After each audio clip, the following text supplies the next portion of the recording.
Hi everyone! With Pesach just around the corner, I tried finding different sponge cake recipes to make, but all I could find were classic vanilla and really complicated ones. So I decided to try making some different flavored ones based on a simple recipe I found, and they turned out absolutely delicious. So I decided to video it and share so you can all make these simple sponge cakes too.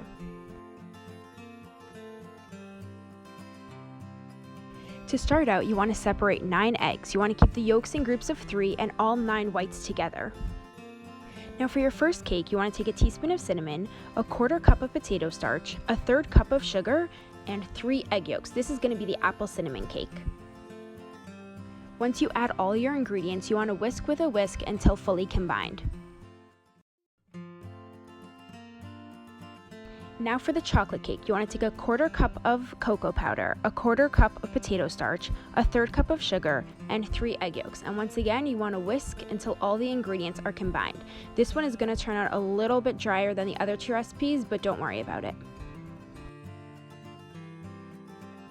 Lastly, for your orange cake, you want to take a teaspoon of orange zest, a 1/4 cup of orange juice, a 1/4 cup plus 2 tablespoons of potato starch, a 1/3 cup of sugar, and 3 egg yolks.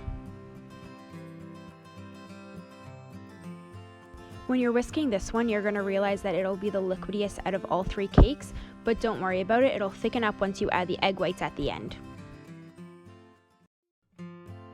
Now with a large mixing bowl, you want to whip your 9 egg whites on high speed with a hand mixer until a layer of foam forms on top of them. Now you want to take 2 tablespoons of sugar and sprinkle them on top of your foamy egg whites and then continue mixing. You want to continue mixing your egg whites until stiff peaks form. Now with your egg whites, you want to separate them into 3 parts. You're going to put a 1/3 of them into the orange mixture, a 1/3 of them into the apple cinnamon mixture, and lastly a 1/3 into your chocolate mixture. Now mix the egg whites into each of the 3 flavors. You want to make sure to do this slowly and bring your spoon around the bowl and into the middle so that you don't deflate the egg whites as you mix. Now with the apple cinnamon one, once you're done mixing, you want to take 2 tablespoons of apple pie filling and mix that into your batter. Once your mixtures are all combined, it's time to prep the baking pans now. You want to take a piece of parchment paper and lay it on top of the bottom of your baking dish. Now you want to use a Sharpie to trace out the bottom of the baking pan so that you can cut out a piece of parchment paper and lay it on the bottom of your pan.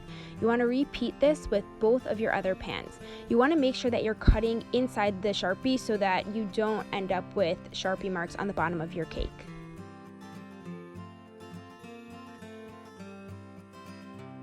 Now you want to pour your batters into your baking dishes. For the chocolate cake, I used an 8-inch square pan. For the orange cake, I used an oval pan about the size of a loaf cake. And for the apple one, I used a loaf pan. When doing the apple one, you want to put a layer of the cake, then a few tablespoons of your apple pie filling on top of that, and then an additional layer of cake batter, and 1 more layer of apple pie filling, and then finish off your top with the cake batter once again. You want to bake your cakes at 350 degrees, around 30 minutes for the orange and chocolate cake and around 35 minutes for your apple cake. You'll know they're done when they're no longer jiggly in the middle and they're starting to brown on top. In order to decorate the chocolate cake, you'll need icing, a Ziploc bag, a pair of scissors, a cup, 2-ounce shot glasses, and an icing tip. Now cut the tip of your Ziploc bag and insert the icing tip into the bottom corner. You then want to drape the Ziploc bag over a cup so it's easier to put your icing in the middle of it.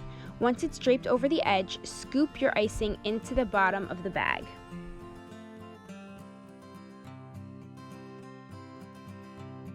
Additionally, you can shave a little bit of chocolate as a garnish on top. Now for your apple cake decoration, take 1/2 cup of powdered sugar and around 1.5 tablespoons of water and mix that until fully combined into an icing consistency. You'll need a little bit of orange zest and a bag of melted chocolate chips for your orange cake.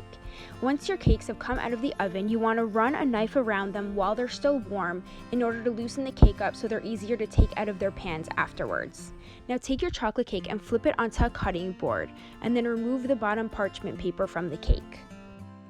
Now, using your 2-ounce shot glasses, you want to cut out circles from your cake. Once you're done cutting out all of your circles, you're going to take one of the 2-ounce shot glasses, pipe a layer of icing on the bottom, then add a layer of cake, and then another layer of icing on top of that, and one more layer of cake to finish it off.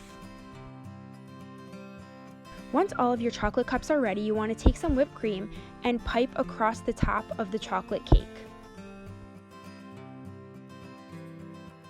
Sprinkle your chocolate shavings on top of these to finish off your chocolate cake cups. Now take your orange cake and flip it on top of a cutting board. Remove the parchment paper from the bottom of your cake. Now take your bag of melted chocolate chips, snip off the corner of the bag, and zigzag back and forth on top of the cake. Now take your orange zest and sprinkle it on top of the cake to finish it off. Now with your apple cake, you want to repeat the same process of flipping it onto a cutting board and removing the parchment paper. Now add your icing all over the top of your cake. Once the icing is covering the whole top of your cake, take some sliced almonds and sprinkle them on top of the cake to finish it off. Now let me show you the finished results of each cake. This is the apple cake, this one is the orange cake, and lastly we have the chocolate mousse cups. I really enjoyed making this video, and I hope you guys all enjoy watching it.